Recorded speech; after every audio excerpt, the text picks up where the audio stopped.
Hey guys, welcome back to my channel. After the success of my last style study video, I decided to bounce off of that success by making a bit of a series of sorts. And I'm gonna pick some artists to study, and perhaps the artist that I study may be your favorite, and this study will help you more closely achieve the style that you're looking for. In this video, we'll be studying Loishvb or Loish on Instagram. Loish is a digital artist and character designer on Instagram with 2.5 million followers.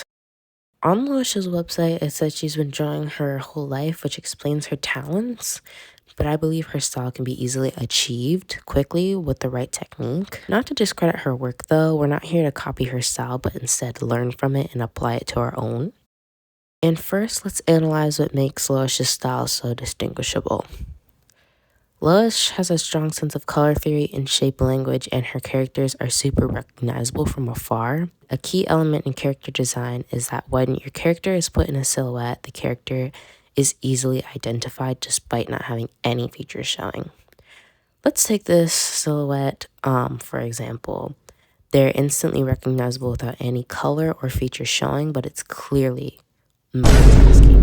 The same can be said for this artwork by Loish. With the silhouette, it's easier to identify within a lineup. Okay, so we've identified the first distinguishable trait of Loishvb, but the second trait is her color choices. Loish's color choices are very deliberate in her artwork. She often uses contrasting colors to draw attention to the main subject, and she often uses warm skin tones and contrasts it with cool toned backgrounds such as blues and purples. She does the same with darks and lights. If the character she's drawing consists of lighter colors, the background's typically dark and vice versa. Now, let's get into the specifics that are part of Loish's style that's separate from her technique. And her characters often have round faces and button noses with no nose bridge. And she often displays different textures when rendering skin, which adds interest. Okay, so we finally got to the part of this study where I recreate an artwork of who we're trying to study. So the artwork I've chosen is rather simple, but it displays all the elements that I mentioned. And I would say the hardest part of this drawing for me was probably the hair.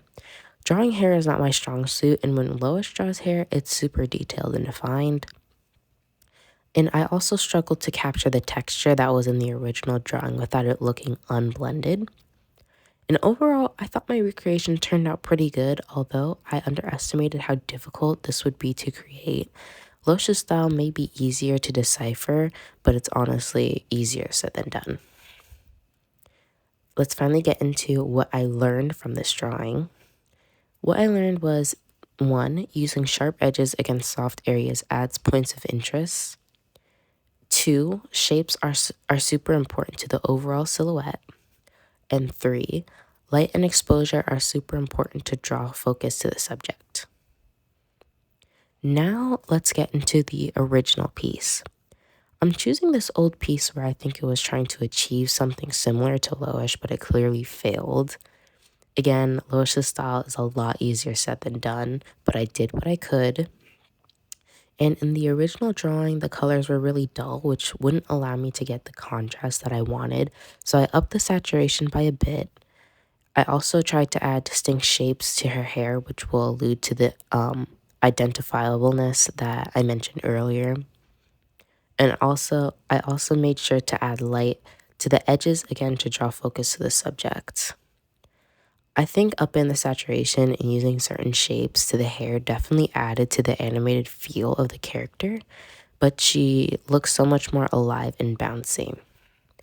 Also, I removed the pot of flowers that was in the original drawing because 1, I did not have the energy to even attempt to draw it, but 2, I wanted to remove any unnecessary element that would remove focus from the subject. So finally, that marks the end of the video. Making this video is probably the most in-depth I've gone with any video I've ever made, but in my opinion, it was definitely worth it. And I learned a lot of things from doing this study, and hopefully all of you viewers did as well. And I hope you have a great day, and I'll see you all next time. Bye!